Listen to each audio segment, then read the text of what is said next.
266조 세 번째 문단.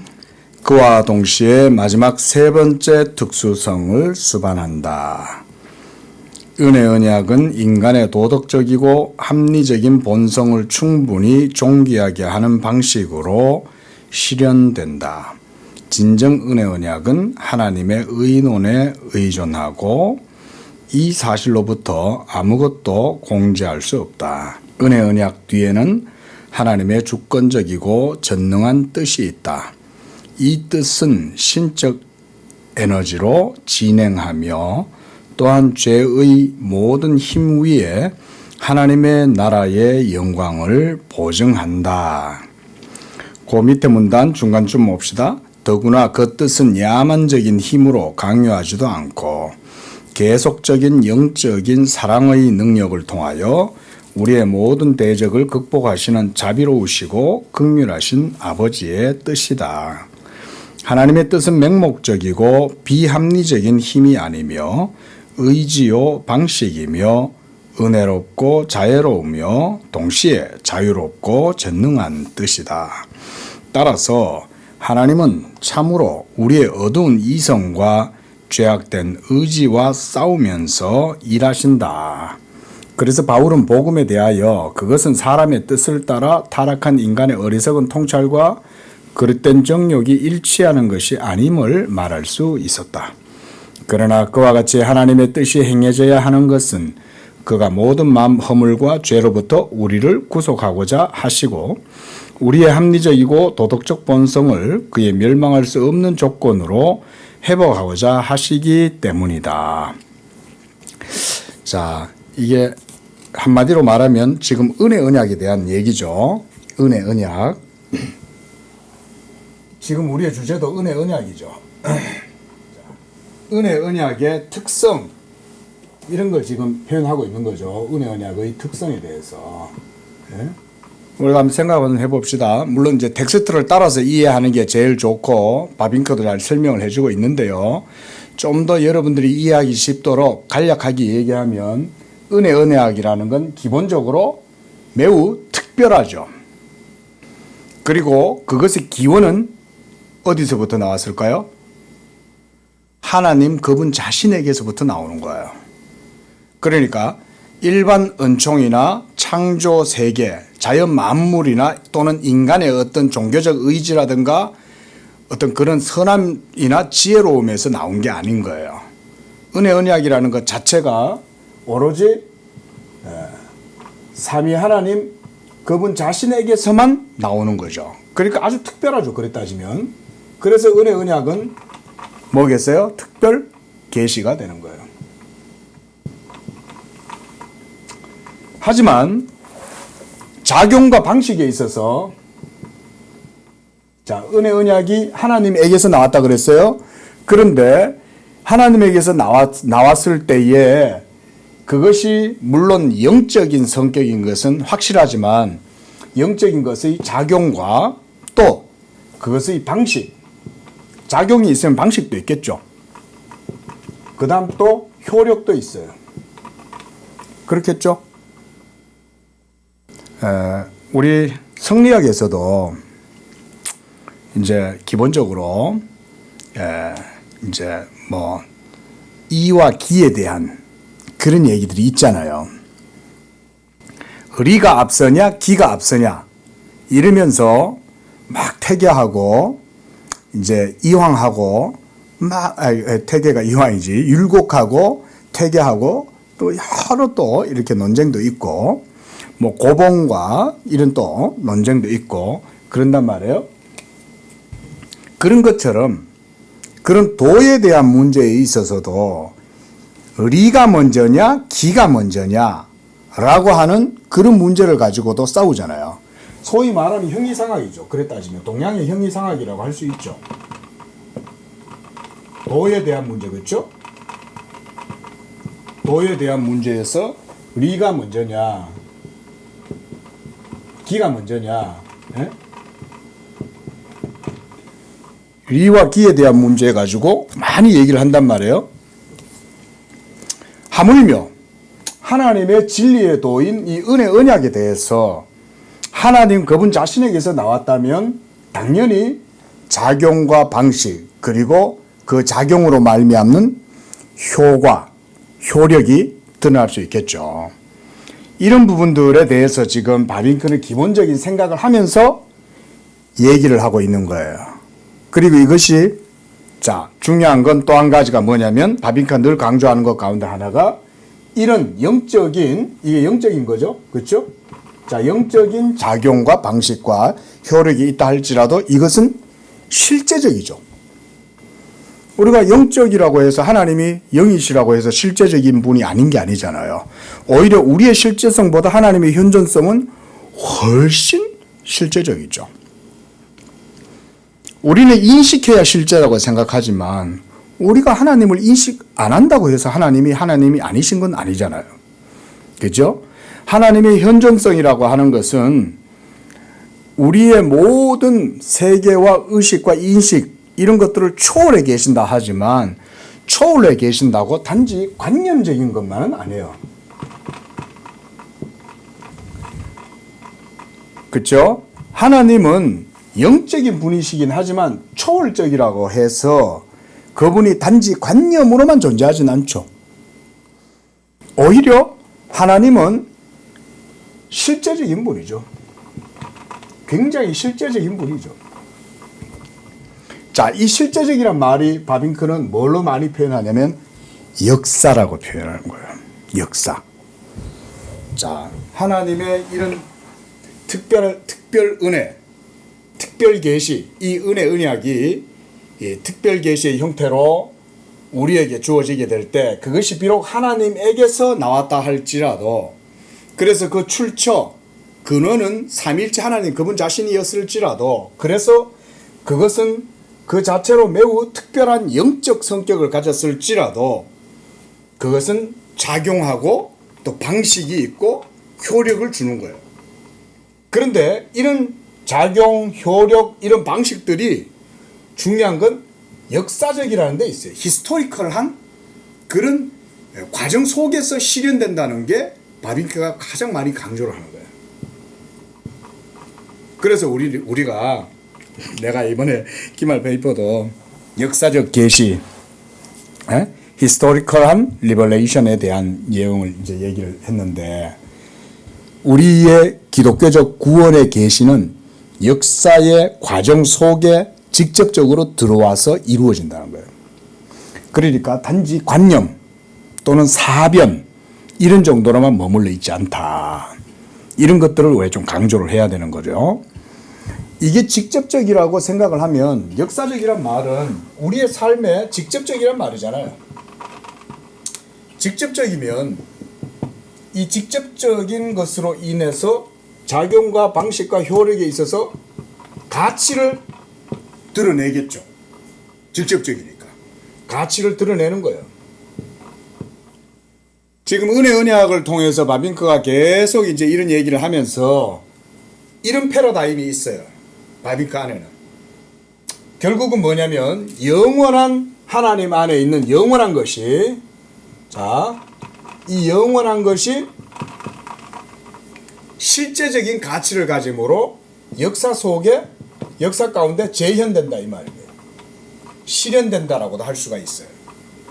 그런데 이 실현되어지는 이런 과정, 그런 얘기를 하는 actualization 또는 realization, 이런 일들이 이루어지게 될 때 그것은 바로 이런 관념적으로만 머물리지 않고 실제적으로 역사사 가운데서 이런 직접성을 갖는다.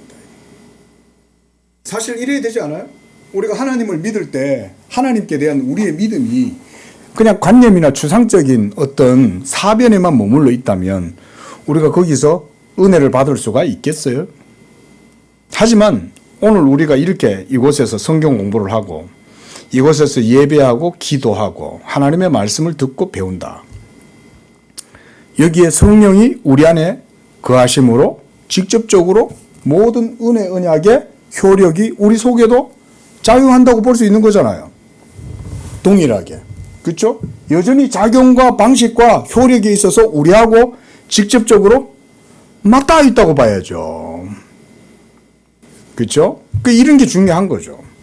그래서 바빙크가 이 은혜 언약이라고 하는 특별한 우리 구속의 하나님의 역사를 이렇게 지금 묘사하고 있어요. 그래서 우리가 이제 방금 읽었던 그 문단 266쪽 세 번째 보면 세 번째 특성을 수반한다는 거예요. 이런 특성이 있는 거죠. 그리고 이것은 그 제일 밑에서 다섯 번째 줄, 야만적인 힘으로 강요하거나 계속적인 영적인 사랑의 능력을 통해 모든 대적을 극복하시는 자비로우시고 긍휼하신 하나님의 뜻 가운데에서 이 은혜 언약이 실현된다 이 말인 거예요. 한마디로 효력을 발휘하고 가치를 드러낸다 이런 말이죠. 그래서 하나님의 뜻은 바로 의지요, 또 방식이요, 은혜롭고 자유로우며 동시에 자유롭고 전능한 하나님의 뜻이다. 이게 은혜 언약이 실현되어질 때, 액츄얼라이제이션 되어지는 그런 과정 속에서 이제 이런 하나님의 귀한 영적 은총이 이루어진다. 이런 얘기인 거예요. 자, 267쪽. 자, 두 번째 문단. 은혜 언약은 본래 요구나 조건이 있는 것은 아닐지라도 이로부터 다시 우리 앞에 명령의 형식으로 나타났다. 간단히 말하면 이거예요. 신약 시대 때, 율법 시대 때는 이것을 행하라.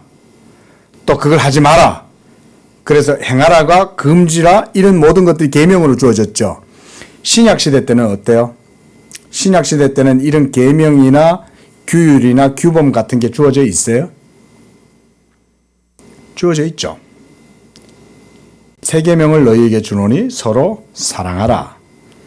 먼저 예수님도 이런 말씀하신 거고 또 주 예수를 믿으라.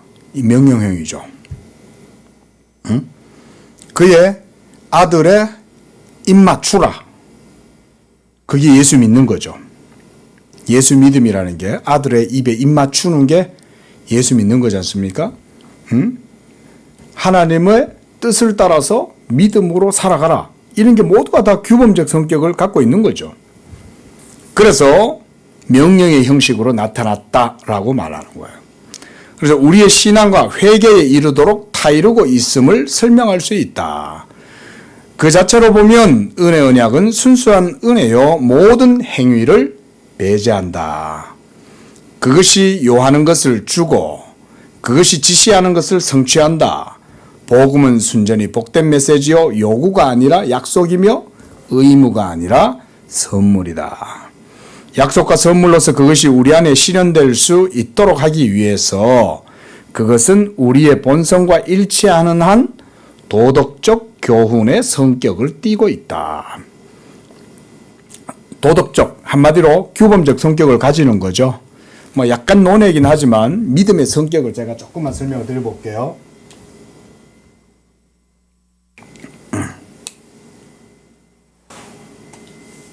먼저 믿음이라고 하는 것은 대상이 있죠. 믿음은 대상이 있어요. 그렇죠? 그러면 이 대상을 통해서 우리가 하나님의 은혜를 받아요. 그러면 하나님이 우리한테 무슨 말씀하시겠어요? 이 대상을 통해서 우리가 하나님의 은혜를 받기 위해, 은혜를 받도록 하기 위해서 하나님이 우리에게 무슨 말씀하실까요? 믿으라고 얘기하시겠죠. 그렇죠? 하나님의 독생자의, 그러니까 광야에서 모세가 뱀을 든 것 같이, 노뱀을 든 것 같이 예수 그리스도도 들려야 하리니, 예수 그리스도가 십자가에 못 박혀가지고 모세의 노뱀처럼 높이 들리면 사람들은 뭘 해야 돼요? 그를 쳐다봐야죠. 쳐다봐라. 응? 그를 믿으라. 믿으라고 하는 이런 명령이나 규범으로 복음이 제시되는 거죠. 이해되시죠? 응? 주 예수를 믿으라 그러잖아요. 그리고 그 믿음의 도에 이 명령과 규범, 이 복음의 명령에 순종하는 자는, 듣고 믿는 자는 구원을 얻을 것이요 복음을 듣고도 믿지 아니하는 자는 벌써 멸망을 받았느니라. 그러나 하나님께서는 명령형으로 우리에게 이 복음을 제시하고 있는 거죠. 자, 그래서 규범적 성격, 도덕적 교훈의 성격을 띠고 있어요. 그것은 우리를 강제로 강요하고자 하지 않고 우리가 자의적이고 자유롭게 하나님께서 우리에게 보내주고자 하시는 것을 신앙으로 받아들이는 것 외에 아무것도 원하지 않는다. 하나님이 다른 거 해라고 안 하죠. 하나님의 보내신 자를 믿어라 이거죠. 하나님이 원하는 건 우리에게 그거밖에 없죠. 우리가 이 대상이 되시는 예수 그리스도를 믿는 것 이외에 우리가 할 게 뭐가 있어요? 우리가 무슨 선행을 해서 하나님께 드려 갚거나, 그렇죠? 우리의 공로를 쌓고 우리의 의를 하나님 앞에 뭔가 드릴 수 있는 게 아니잖아요. 우리가 하나님 앞에서 오로지 할 수 있는 것은 믿음의 대상이 되시는 예수 그리스도를 믿는 것 이거 외에는 없죠. 하나님의 의를 이루기 위해서는 그거밖에 없어요. 그렇죠? 여기까지 따라오죠? 그러면 하나님이 우리에게 뭘 제시하시겠냐 이거죠. 이거밖에 없는데 오직 예수 그리스도의 복음만 하나님은 우리에게 제시해 주시는 거죠. 그리고 바로 그 복음이 우리에게는 아주 하나님의 선하고 은혜로운 그 자비로운 명령, 규범인 거죠. 그래서 믿으라고 그러는 거야. 믿으라, 명령형이죠. 지금 여기서도 바빌크가 그런 측면에서 얘기를 하고 있어요. 예수를 믿으라고 하는 것은 비록 명령형일지라도 그것은 복된 메시지고 요구가 아니라 약속이고 의무가 아니라 선물로 주어진 거다. 자, 그 밑에 세 번째 줄 내려와서 하나님은 그의 뜻을 우리의 이성과 의지에 의하지 않는 어떤 식으로도 실현하지 않는다. 그 때문에 인간은 그가 주신 은혜로 말미암아 스스로 믿고 스스로 다시 돌아온다는 말이 바른 말이 되는 것이다. 자, 이게 뭐냐면 하나님이 우리 안에서 자원하는 심령을 주고 예수를 믿을 수 있는 효력을 불러일으킨다 이 말인 거예요. 그래서 우리가 주 예수를 입으로 고백하게 하는 거예요. 자, 믿는 건 누가 믿어요? 내가 믿죠. 고백도 내가 하죠. 그래서 주 예수를 주님으로 영접하고 고백하십니까? 아멘 하면 세례를 주죠. 자기의 고백이 있는 거죠. 그런데 그런 고백이 어떤 방식으로 이루어지냐? 이성과 의지에 의하지 않는 어떤 식으로도 하나님은 실현하지 않는다. 우리 안에서 성령이 내적으로 들어오셔가지고 우리 안에 역사하셔서 우리로 하여금 예수를 알고 주로 고백하게 하고 그런 가운데서 하나님께 대한 참된 믿음을 가지게 한다. 그 얘기입니다. 그 다음 문단. 은혜 언약이 이런 역사적이고 유기적인 방식으로 인류 안에 들어오기 때문에 그 언약은 이 땅에서 어떤 하나의 형태를 가지고는 그 본질에 상당한 것을 나타낼 수가 없다. 자, 다시 한번 봅시다. 방금 우리가 읽었던 이 문단에 은혜 언약이 역사적이고, 그죠? 바빌크 지금 말하죠? 역사적이면서 또 어떤 방식으로? 유기적인 방식으로 인류 가운데 들어온다는 거예요. 이거 제가 이제 처음 시작하면서 설명드린 거죠. 자, 다시 보세요. 이 영원한 하나님의 언약의 특성이 비록 삼위일체 하나님에게서부터 근원적으로 시작되었다 할지라도 이것은 단지 관념이 아닌 실제적인 가치를 가지고 있기 때문에 그것의 작용과 방식과 효력이 영적일지라도 그것은 역사적 성격을 가지고 있고 또한 유기적 성격을 가지고 있어서 인류 안으로 들어온다 이렇게 표현하는 거야. 이걸 다른 말로 하면 직접적으로 우리에게 영향을 미친다 이렇게 보면 되는 거죠. 인류 안으로 들어오니까. 물론 보이진 않아요. 잘. 하지만 하나님의 나라가 눈에 보이지 않는다고 역사하지 않는 건 아니죠. 그죠? 예? 오늘 우리 수요 예배 때 다니엘서 강의에서 다니엘서 2장에서 봤는데 하나님의 나라를 다니엘이 느부갓네살의 그 꿈 속에서 꿈의夢을 해주는데 하나님의 나라가 어떤 방식으로 이루어지냐면 사람의 손으로 하지 아니한 한 돌이 산에서 나왔다. 이게 산에서. 어떤 한 산이 있는데 그 산에서 한 돌이 사람의 손으로 띄어가지고 낸 게 아닌데 이 돌이 붕 띄어가지고는 날아가지고는 느부갓네살의 꿈에 나타난 그 신상을 완전히 초토화, 박살을 내는 거예요. 그리고 그 모든 제국의 권세를 상징하는 그 우상은 완전히 다 깨어져 버리고 그것을 쳤던 돌은 태산을 이루어 온 세계에 가득하게 되었다. 자, 다니엘 시대 때 이것은 아직 실제로 이루어지지 않은 예언의 형식으로만 주어졌어요. 그렇죠? 예수 그리스도가 아직 다니엘 시대 이후에 오시려면 500년이 돼야 되니까. 그런데 바로 그렇게 예언했던 것은 추상적 관념이 아니죠. 실제로 역사 속에 이루어질 것을 하나님이 미리 보여준 거죠. 그러고 나서 바벨론 제국이 페르시아에 의해서 멸망하게 되고 페르시아도 헬라의 알렉산더에 의해서 멸망하게 되고 또 헬라 제국도 한 260여 년의 시간 동안 저 헬라 문명을 이룩하다가 로마에 의해서 멸망하고 그러고 나서 로마의 시대 때 예수 그리스도가 오시고 예수 그리스도가 역사 속에 실제로 성육신을 통하여 들어오시잖아요. 그죠?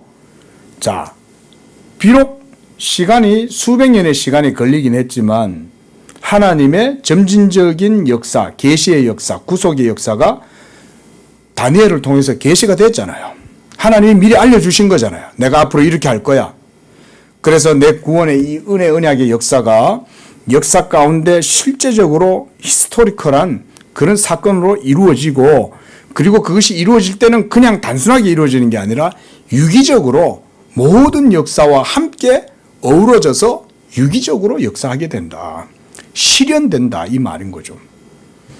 이런 거를 바빙크는 지금 설명을 해주고 있는 겁니다. 자, 267쪽 제일 밑에 줄 봅시다.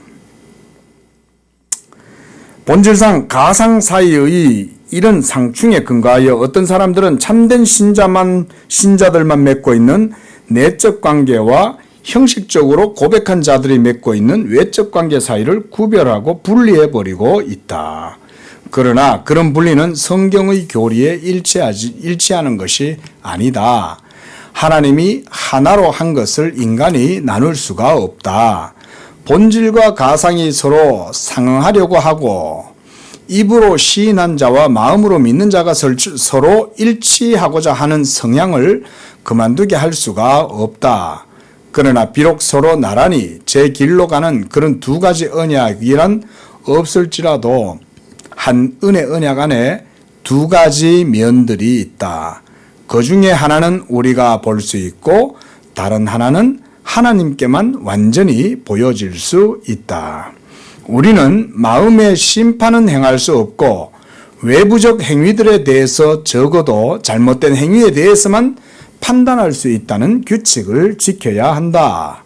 우리의 눈에 언약의 길로 행하는 자는 누구든지 사랑의 심판에 따라서 우리로 하여금 동료로서 여겨지고 취급되어져야 한다. 그러나 최종적으로 결정하는 것은 우리의 판단이 아니라 하나님의 판단이다.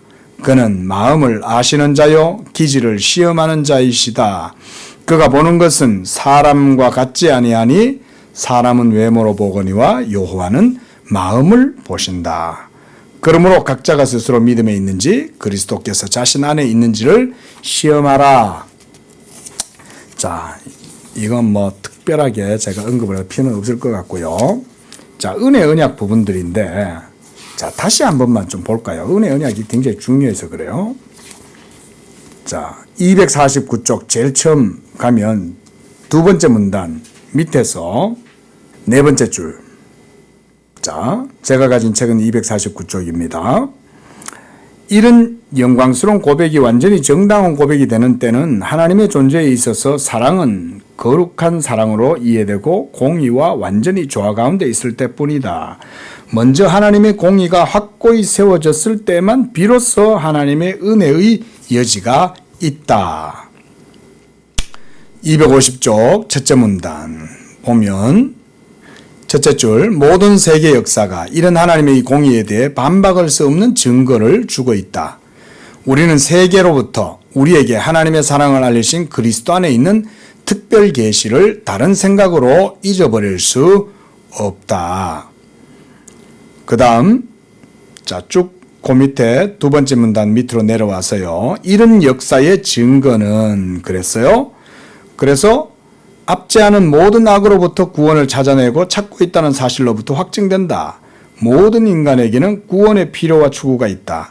이것이 특히 종교에서 표현되어 있다. 그 다음 문단 구원의 개념은 그럼에도 불구하고 구원의 개념은 이런 종류의 인간 노동에 적용되지 않는다.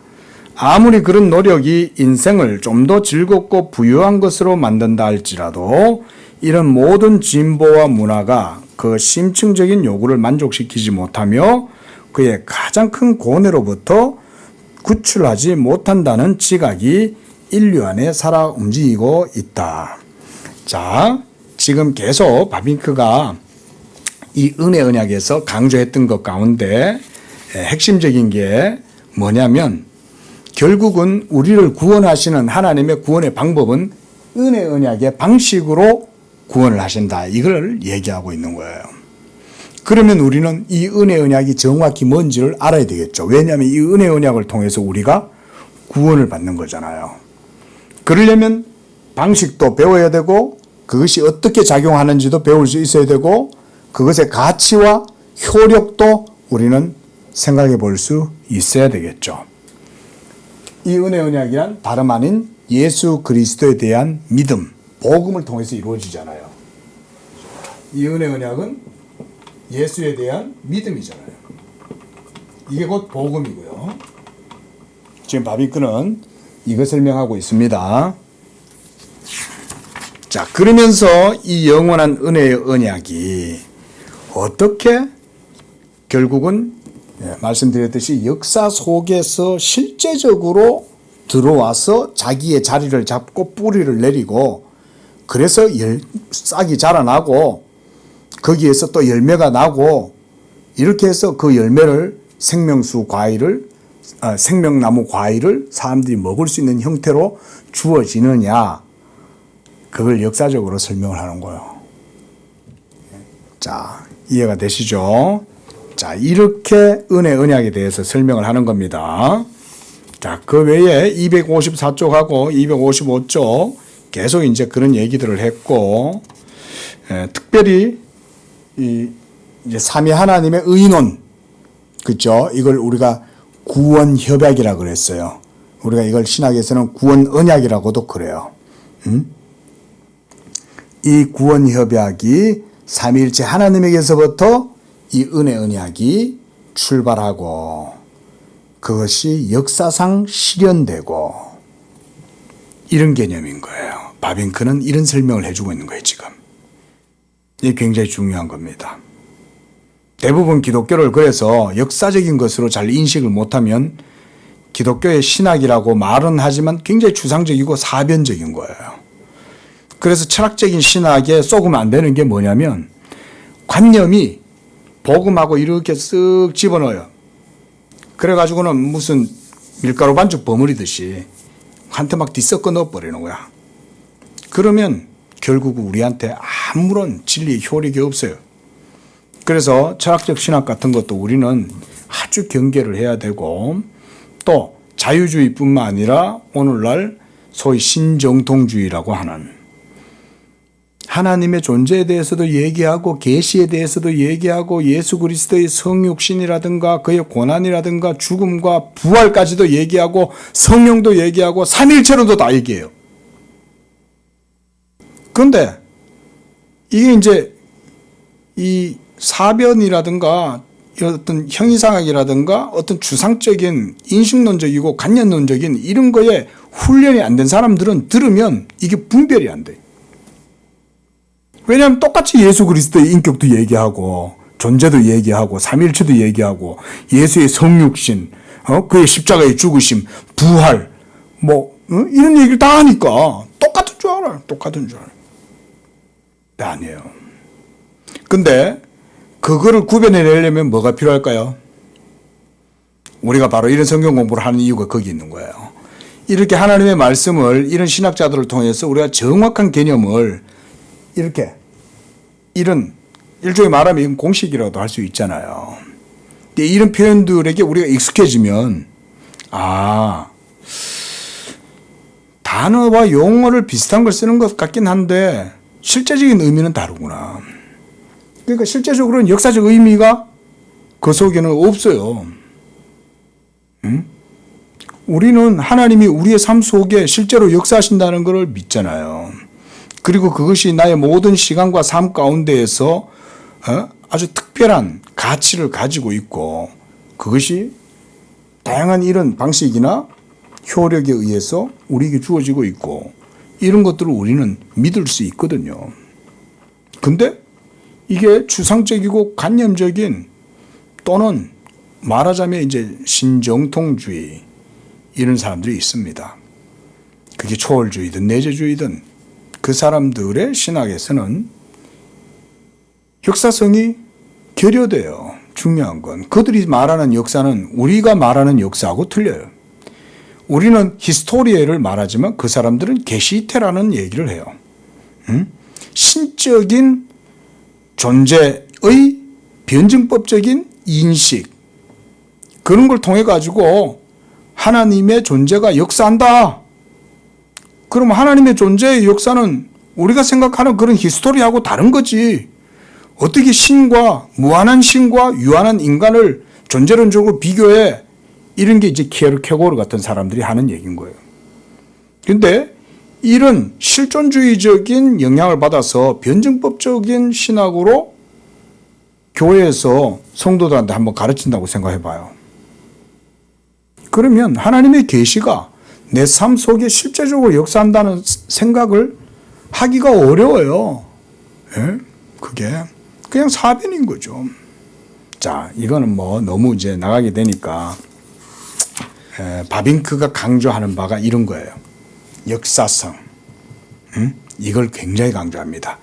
영원한 영적인 것이 단순히 저 관념의 세계, 그렇죠? 이데아의 세계, 우리의 그런 현상적인 그런 인식 넘어 있는 누메논의 세계에 있는 것만이 아니라 실제적인 가치를 갖고 역사 속에 맞닿아 가지고 이런 작용과 방식과 효력을 불러일으키는 게 바로 은혜 언약의 방식이다.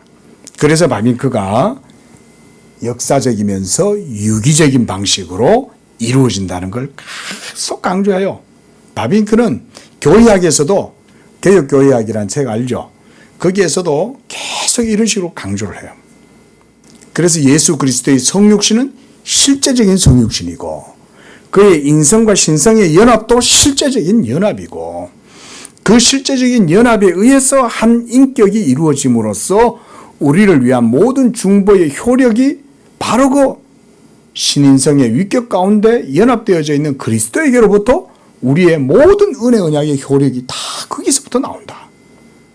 예수 그리스도의 성육신이 이렇게 역사적인 게 아니면 우리는 이런 은혜를 받을 수가 없는 거죠. 예, 그런 얘기를 하고 있어요. 자, 일단 그래서 우리가 이 정도에서 일단 14장의 교훈은 그렇게 좀 정리를 하고, 자, 시간이 조금 남았으니까요, 우리가 15장도 읽어 보겠습니다. 자, 제가 가진 책 269쪽. 구원의 의논은 그 집행이 예측할 수 없는 여러 환경들에 의존하고, 이게 유기적이란 말이죠. 유기적이라는 말은 이런 말이잖아요. 어떤 하나의 주제가 있다고 하더라도, 자, 이 주제는, 하나의 주제는 단일한 논리로 이루어져 있는 게 아니죠. 이 하나의 주제는 우리가 얼개, 우리가 그물 있잖아요. 그물을 치면 이런 얼개가 있잖아요. 그렇죠? 이렇게 짜여져 있다고요. 모든 것들이. 요인들이 이 주제 하나에 여러 가지 요인들이 다 작용하고 있는 거예요. 그리고 상호작용하면서 영향을 주는 거예요. 이런 게 유기적이라는 거잖아요. 그렇죠? 그러면서 전체를 다 보면 유기적인 통일성을 또 이루고 있죠. 그렇죠? 그래서 이쪽의 요소, 이쪽에 어떤 인과율 하나가 만약에 깨져 파괴가 된다 치면 전체가 다 같이 붕괴가 되는 게 이런 게 유기적으로 연결되어 있는 거 아닙니까? 그래서 우리가 이제 이 유기적 통일성이라고 하는 개념을 기억을 해야 됩니다. 이게 하나님의 계시 역사의 방식이에요. 유기적으로 상호 모든 것들과 다 의미론적으로 연결이 되어져 있지만 어느 하나가 만약에 깨어지면 연쇄적으로 반응이 일어나면 전체가 다 깨어질 수 있는 거예요. 그러니까 통일성을 구축하고 있는 거예요. 이런 게 유기적이란 말이죠. 자, 지금 약간 개념을 제가 설명해 드린 겁니다. 그러니까 여러 환경들에 의존되어져 있어요. 따라서 아주 불확실한 인간적인 계획이 아니다. 오히려 그것은 하나님의 은혜로우시고 전능한 의지의 결정이기 때문에 절대적 확실성을 가지고 실행되는 성정이다. 따라서 신앙의 교리가 좀 더 다루어야 할 것은 그의 자녀들의 구원에 관한 여호와의 성정이 진행되고 적용되는 길에 대한 묘사다. 그리고 이 성정 안에 주로 세 가지 큰 중심 문제, 그로 말미암아 구원이 이루어지는 중보자, 요겁니다. 그 다음 또 그로 말미암아 적용되는 성령, 또 그 구원이 주어지는 사람 등에 대해서 다루어져 있기 때문에 기독교 교리에 있어서 가르침은 앞으로 세 가지 문제, 중보자, 또 그 중보자가 이루신 모든 구속사역을 적용하시는 성령, 그 다음 그 구원의 은혜를 받는 사람, 이 세 종류를 가지고 이제 문제를 집중하겠다는 거죠. 첫째, 그의 죽음과 고난으로 말미암아 구원을 성취할 그리스도의 인격에 대해서 다루어야 한다. 중보자죠. 이게 바로 언약의 중보자예요. 다음으로 성령이 선택자들에게 그리스도의 인격과 그의 모든 은택에 참여하게 하는 방식을 보여주어야 한다. 방식. 성령에 적용하시는 방식.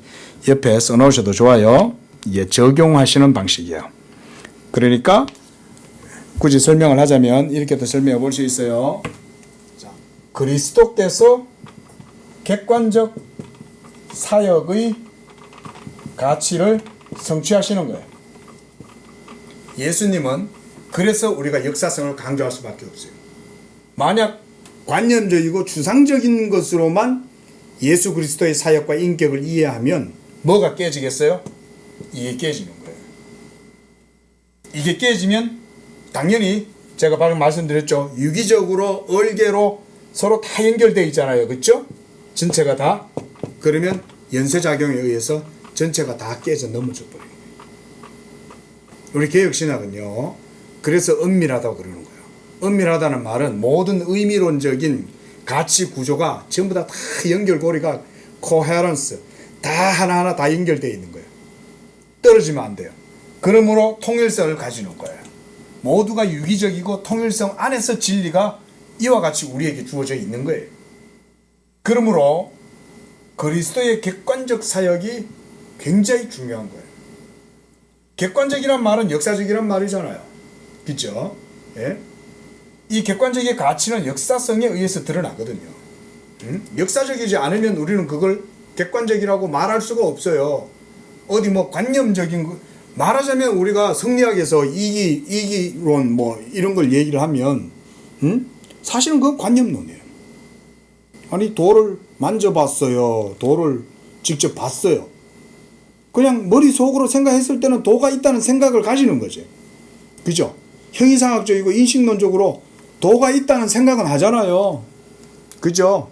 그거는 동서양을 막론하고 동서고금 모든 사람들이 머릿속에는 다 도의 개념이 있어요. 그건 누가 안 가르쳐줘도 도에 대한 개념은 공자님한테도 있고 노자님한테도 있어요. 성리학은 유교에서 들어온 거 아닙니까? 근데 그 도가 성육신했다고 하는 거는 찾을 수 없죠. 성리학에서는 도가 역사상 성육신했다. 그래서 우리가 그것을 만졌고 우리가 그걸 보았고 우리가 그걸 만져봤다 이렇게 말할 수 없죠. 근데 성경은 뭐라고 가르쳐요? 우리가 대초에 계신 그 말씀을 눈으로 보았고 손으로 만졌다 그러잖아요. 그거는 이걸 얘기하는 거죠.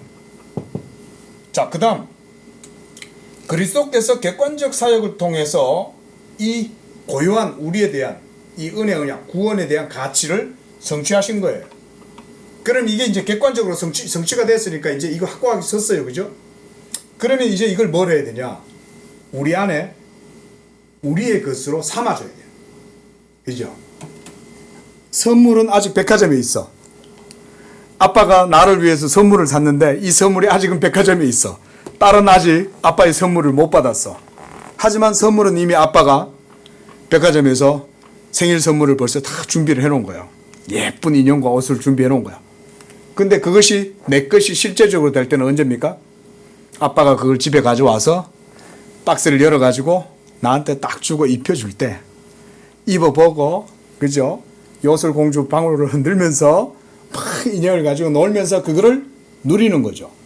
그게 바로 뭐냐면 이게 이제 주관적 영역으로 이해하는 거예요. 주관적인 경험이라고 말해도 됩니다. 뭐 경험이란 말을 굳이 너무 거부할 필요 없어요. 이때 주관적 경험은 누구에 의해서 이루어지는 겁니까? 그렇죠. 성령에 의해서 이루어지는 거죠. 성령은 진리의 영이죠. 진리의 영이니까 사실은 성령 자체가 사실은 객관적 존재예요. 하지만 왜 성령의 사역을 주관적 사역이라고 말하냐면 믿는 자 속에 들어와서 그에게 이것을 적용시켜 주기 때문에 적용되어질 때 그 개인이 갖게 되는 이런 하나님의 은혜에 대한 경험을 그래서 우리가 주관적이라고 표현을 할 뿐인 거예요. 자, 중요한 건 객관적 사역이 있었다는 게 중요한 거죠. 이게 없이는 이게 있을 수가 없어요. 이게 먼저 논리적으로 선회가 돼야 돼요. 무조건. 그래서 예수께서 이 객관적 사역을 가치를 실현하기 위해서 십자가에서 죽으시기까지 전체 생애로 하나님께 자기를 드리시는 거예요.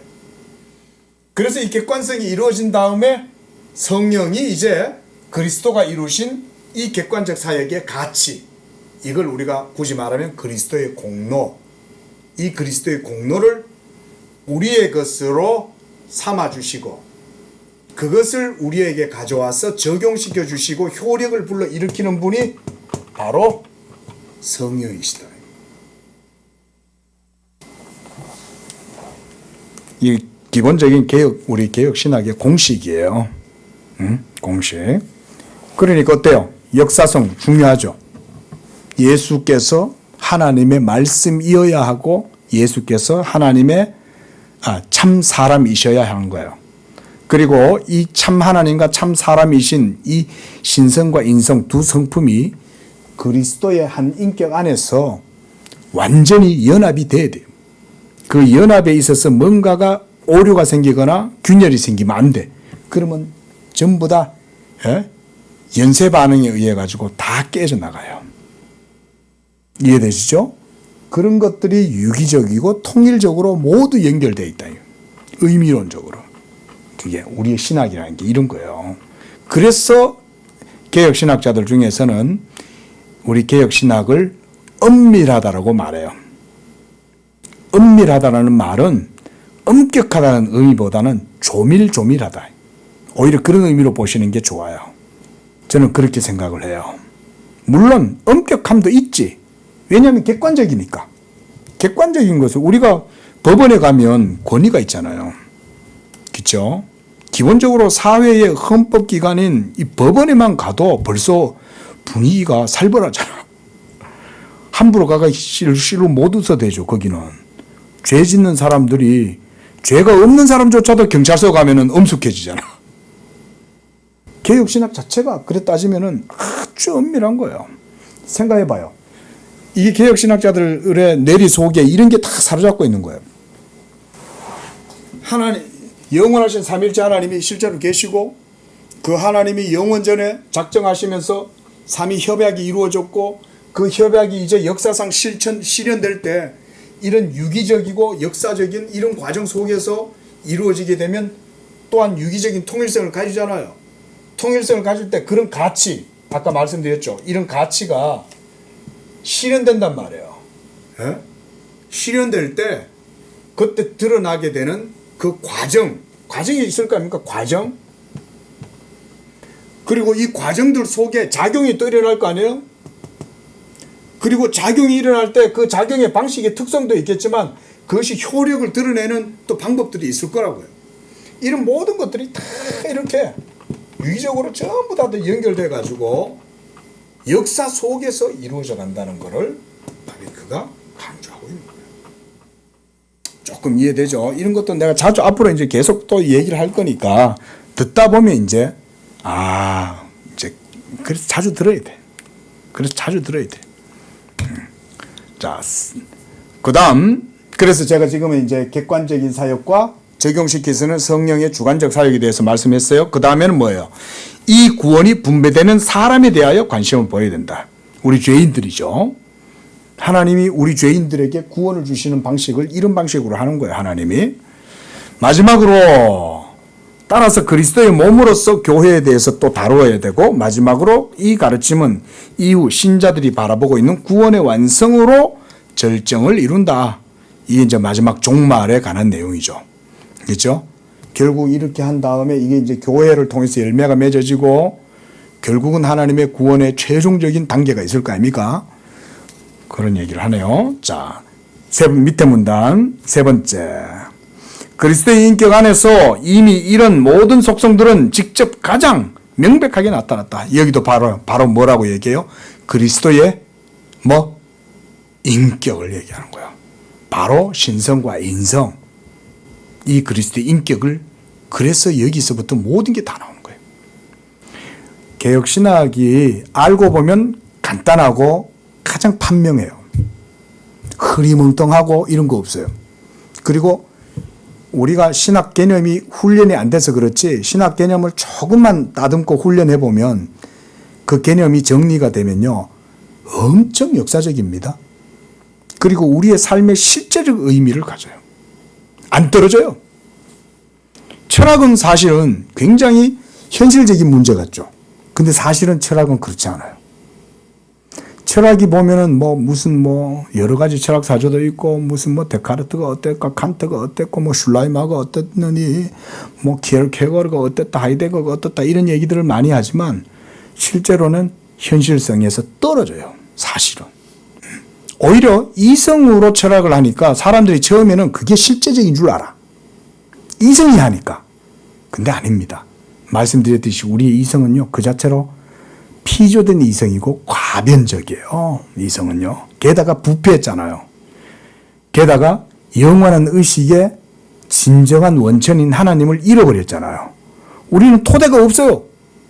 생각하긴 하는데 토대가 없어. 러닝머신 위에서 뛰어봐. 러닝머신 위에서 100km로 뛰었어. 100km로 뛰면 100km를 갑니까? 그 자리에서 뛰지. 100km로 뛰면 뭐해? 러닝머신 위에서. 왜냐하면 토대가 없기 때문이죠. 우리의 내리는 러닝머신 벨트처럼 팽팽팽팽 돌긴 도는데 실제적 역사적 의미는 못 가져요. 이런 게 관념론의 허구인 거예요.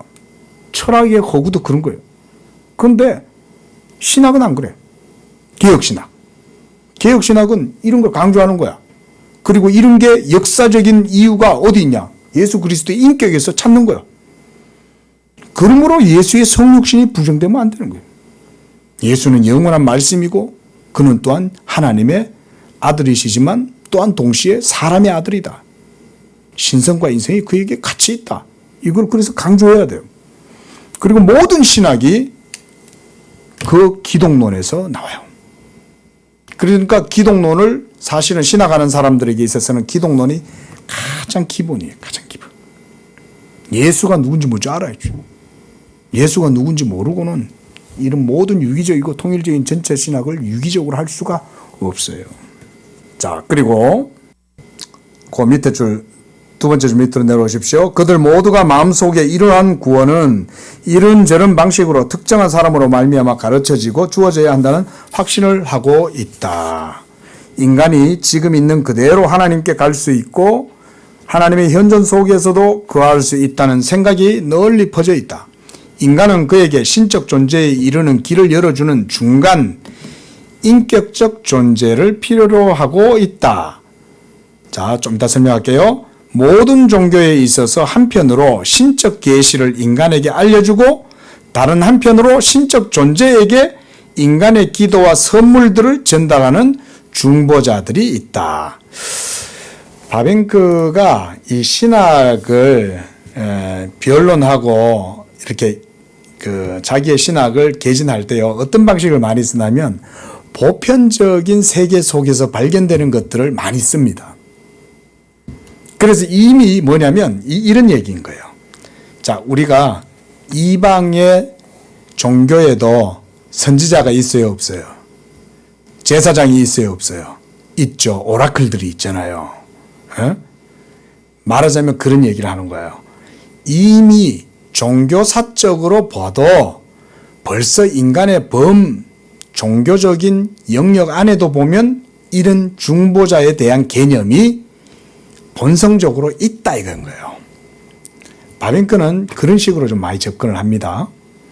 그러니까 기독교에서 이 중보자를 제시하는 것도 어떻게 보면 크게 보면 인간의 본성적인 어떤 특성하고도 맞물려 들어가는 거죠. 왜냐하면 예수 그리스도는 유일한 중보자잖아요.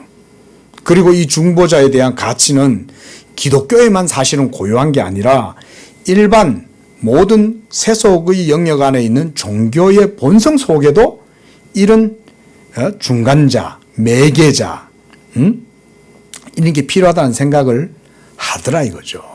그게. 자, 이건 바빙크의 이제 이런 입장입니다. 그래서 그 밑에 것만 보고 마칩시다. 조금 문단이 길긴 한데요. 제가 방금 드린 설명 그대로가 두 번째 문단이에요. 270쪽에.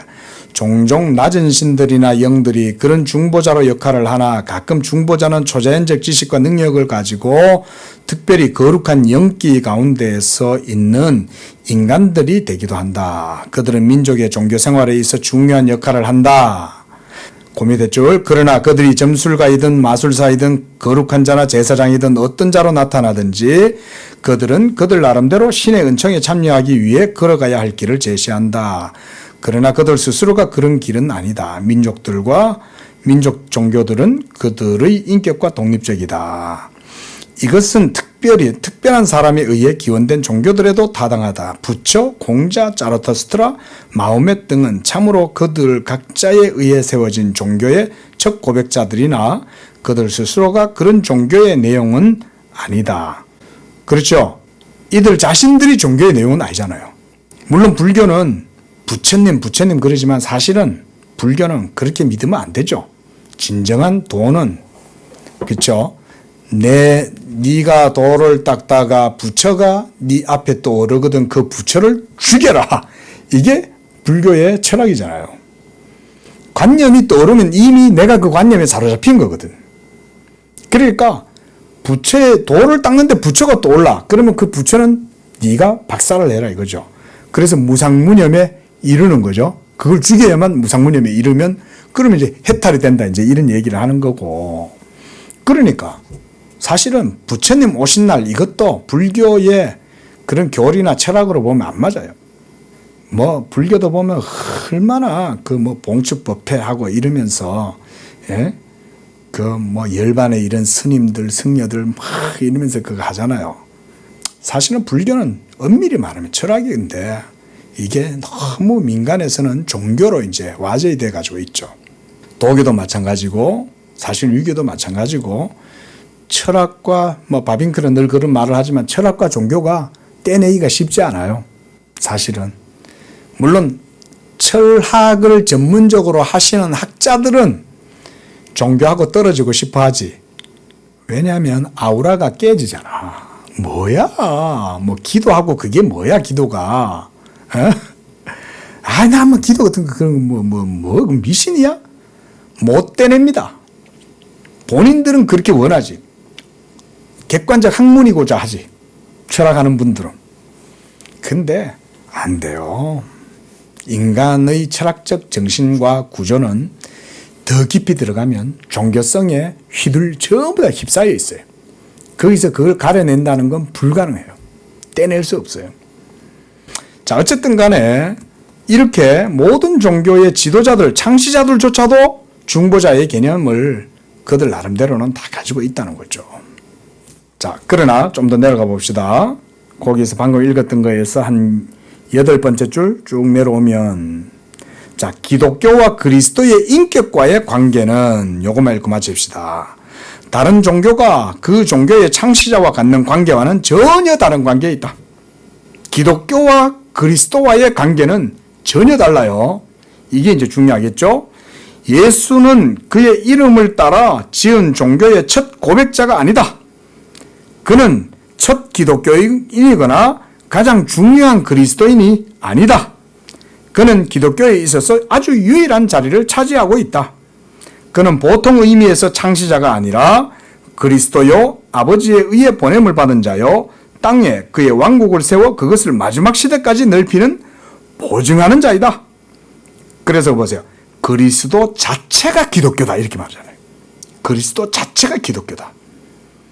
그러니까 기독교 밖에 있는 것이 아니라 그것 안에 있다. 그의 이름이나 인격체나 그의 사역 없이는 기독교는 존재하지 않는다. 한마디로 말해서 그리스도는 기독교에 이르는 길을 가리키는 자가 아니고 그 길 자체다. 이게 중요하겠죠. 그는 하나님과 인간 사이에 유일하고 참된 완전한 중보자다. 이게 핵심이에요. 바빙크는 이 얘기를 하려는 거예요.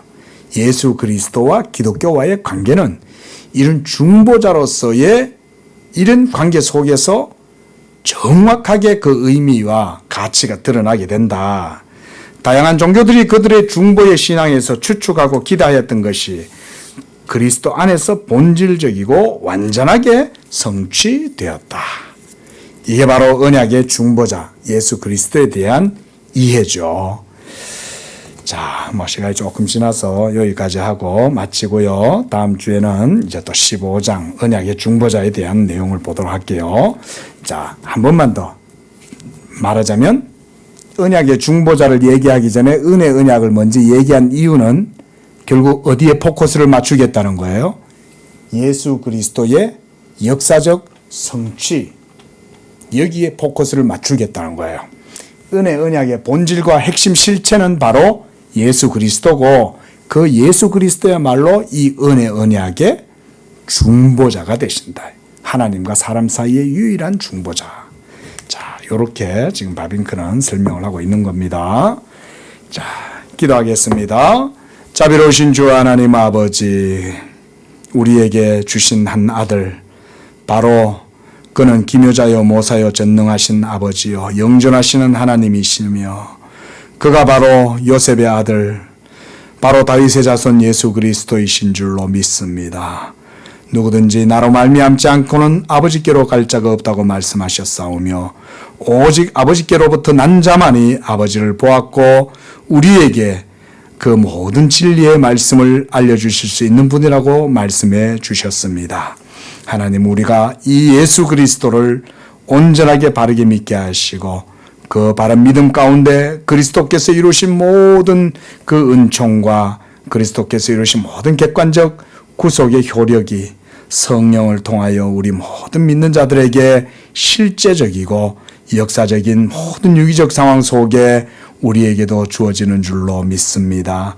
이런 믿음으로 하나님을 더욱 깊이 알고 하나님의 은혜를 더욱 깊이 누리는 우리 양재교회 성도들 되게 하여 주옵소서. 예수님의 이름으로 기도합니다. 아멘.